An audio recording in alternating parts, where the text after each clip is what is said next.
Welcome, viewers. Today we see how deadly machines shattered the proud traditions of classic warfare. Picture thousands of men in bright red coats, marching right into a devastating musket storm. This was the proud age of line infantry. But what happens when brave troops face the brutal Gatling gun? The result was pure tragedy. Stubborn generals sent countless men to perish in the freezing mud. Step onto the muddy battlefields of the 19th century and witness the dawn of modern warfare. According to history records, the 17th century was defined by smooth-bore musket fire. These ancient weapons were extremely slow and notoriously inaccurate at a long distance. To maximize their deadly potential, commanders arranged infantry troops in massive, solid lines. Soldiers stood shoulder to shoulder, forming dense human walls on the green fields before the enemy.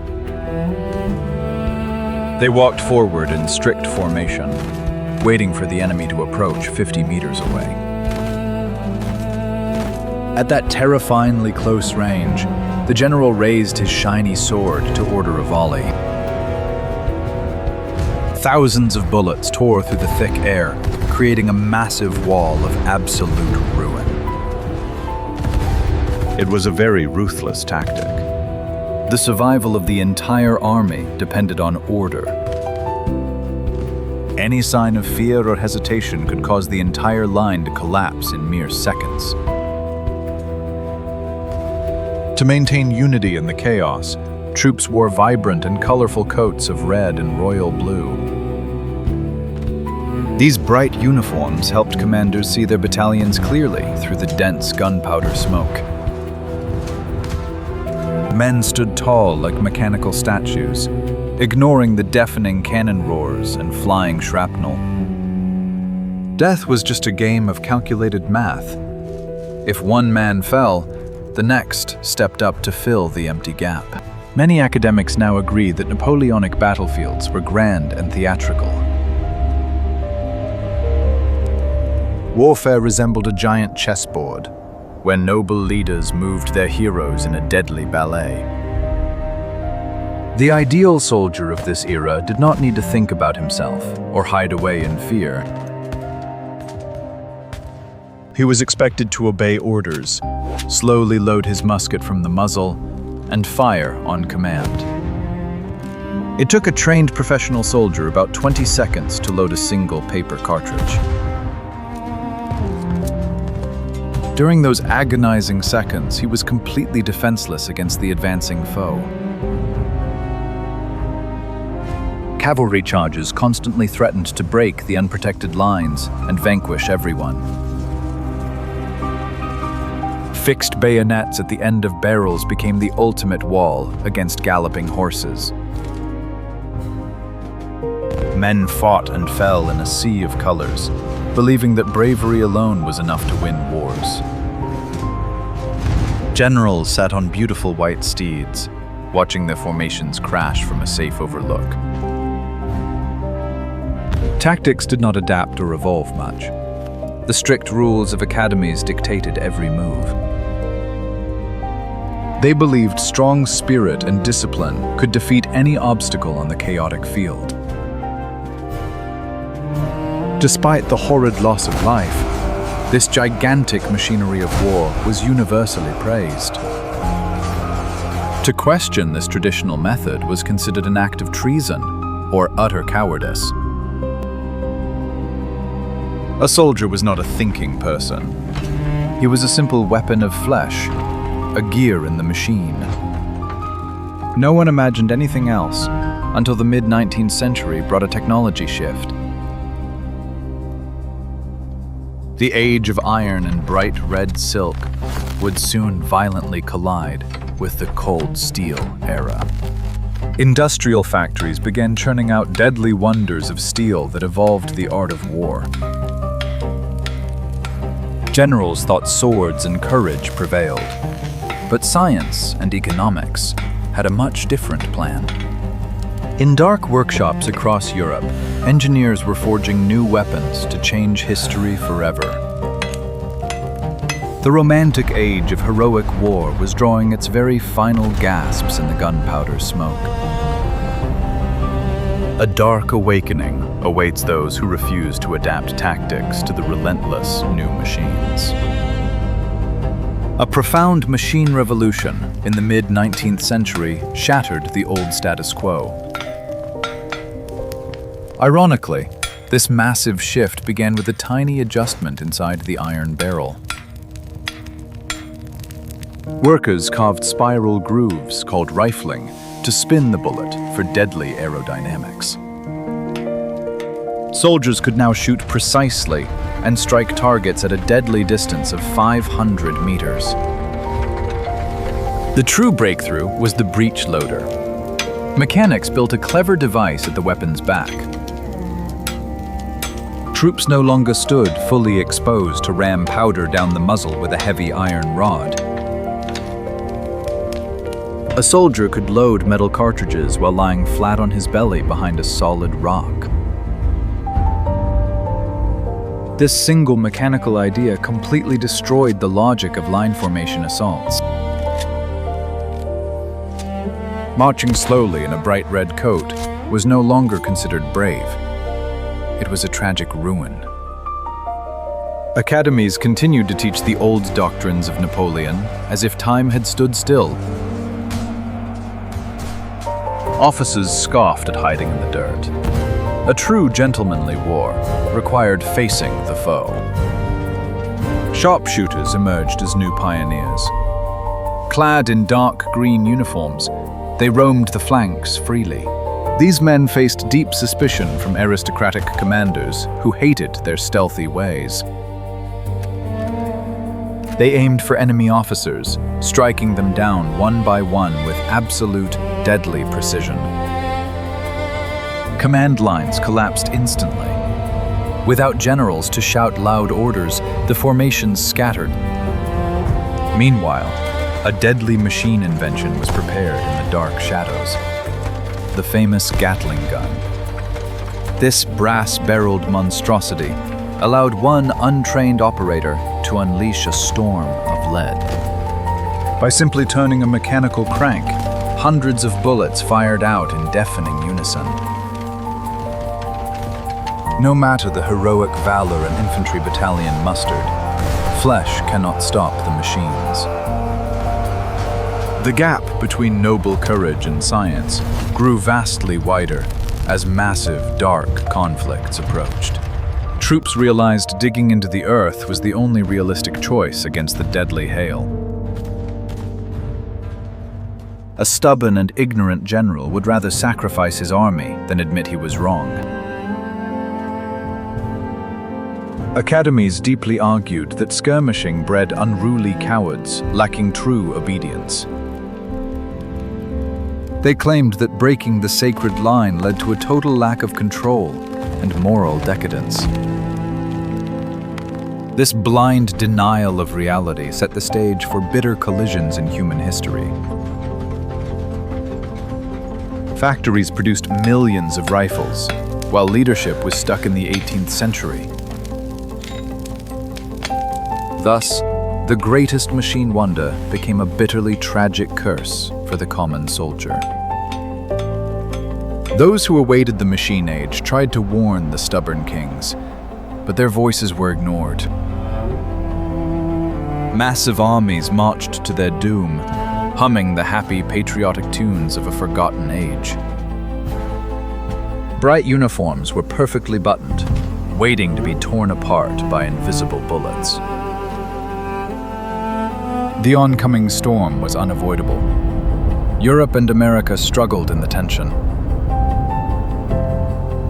The clash of order and deadly machines awaited a spark to ignite flames of infernal chaos. The American Civil War and Austro-Prussian conflict provided this awful answer. According to research scholars, never before had so much technology erased so many lives. Facing a choice to give up your pride or march into deadly steel? What would you truly choose? The Civil War showcased the old tactics on a deadly display against the rifled musket. Generals on both sides of the nation still used dense formations with horrifying results. At Gettysburg and Antietam, leaders sent waves of uniformed boys into devastating fire. Entire battalions were cut down helplessly in the thick mud before ever seeing the enemy. They called it a grand charge for glory, but in truth it was a massive industrial tragedy. Across the Atlantic, the Austro-Prussian War in 1866 proved the same dark lesson. The Prussian army adopted the deadly breech-loading needle gun to devastating effect. Brave Austrian soldiers, armed with older weapons, stubbornly charged forward in tight formations. They were vanquished by Prussian troops, lying comfortably hidden behind solid rocks and trenches. Austrian commanders watched their elite infantry crumble helplessly into ruin and dust. Old honor collided with the harsh reality of modern engineering and grand mass production. Flesh, bone, and courage were simply no match for the relentless storm of hot, flying lead. Then came the terrifying mechanical chatter of early machine guns on the grim battlefield. Weapons like the Gatling and mitrailleuse unleashed pure terror with the turn of a crank. A single operator effortlessly mowed down hundreds of charging men in a matter of seconds. The battlefield transformed into a chaotic, mechanized factory of human destruction.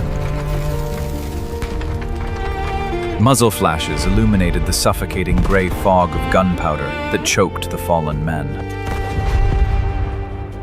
Beautiful, bright uniforms were quickly stained with thick, dark grime and wet, slippery gray mud. Surviving soldiers began to abandon rigid formations in a desperate search for solid cover. Instinct took over as they dug into the dirt to hide from the relentless mechanical fire. Officers on horses were suddenly the easiest targets for enemy snipers to strike down. Slowly but surely, the military establishment realized that the old classical world was dead. The romantic age of war had been violently replaced by the brutal logic of the machine gun. How many thousands had to fall before the old generals finally accepted the industrial truth? It is a deep tragedy that human tactical thinking always lags behind our weapons of war. A whole generation of young men paid the ultimate tragic price for the arrogance of leaders. They marched out as proud heroes, only to be ground into unrecognizable pieces of debris. There was no glory in standing straight to be cut in half by a hail of mechanical bullets. To survive this living hell, the infantrymen had to evolve or face complete annihilation. Every military doctrine written before the mid-19th century was suddenly utterly void. Bright colors of the past faded away, swallowed by the grim shadow of total industrial war. A deep psychological scar was permanently etched into the minds of the traumatized survivors. They realized they were no longer noble warriors, fighting a gentleman's duel on a green field. They were fragile, organic material, thrown blindly into a massive, mechanized machine of war. War was stripped of beautiful illusions, leaving only the cold and metallic face of total ruin. The shiny swords of officers became nothing more than useless relics of a forgotten era. The thundering hooves of horses were quickly silenced by the continuous chatter of the Gatling. Men stopped fighting shoulder to shoulder and began looking for safety in the muddy earth below. This brutal transition period was one of the darkest chapters in modern military history. From this unimaginable suffering, a completely new kind of soldier was born in the dark dirt. Welcome to the harsh reality of skirmishing and the grim dawn of the modern trench warfare. By the end of the century, the concept of a massive infantry block was totally erased. Armies officially adopted open tactics, where troops spread out widely to avoid mass ruin. Colorful parade uniforms were entirely discarded for practical, dull, and mud-colored clothing. Khaki and dark green became the new standard, designed to conceal the soldier from sniper fire. The soldier's most important tool was no longer just his rifle, but his personal digging spade. Digging deep into the ground became the absolute key to surviving this terrifying landscape. Trenches began to scar the earth, forming complex defensive networks that stretched for miles. Living conditions in these ditches were horrific, filled with dirty water, rats, and disease. Men sat huddled in the freezing rain, waiting anxiously for the next heavy artillery barrage. They fought in small squads, relying heavily on individual initiative and clever stealth. The proud, upright posture of the past was replaced by a cautious crawl through the barbed wire.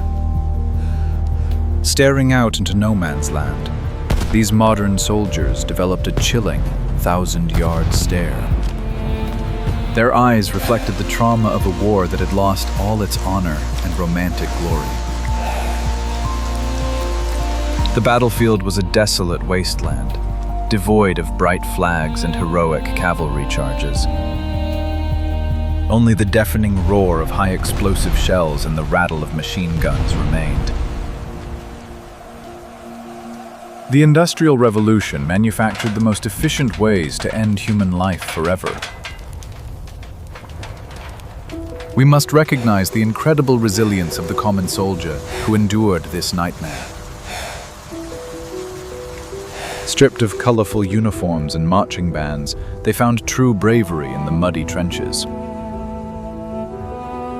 Courage was no longer about walking blindly into fire. It meant surviving the apocalypse. This brutal evolution from the musket line to the trench laid the groundwork for the world wars. Tactics finally caught up with technology, but the price paid in human life was staggering.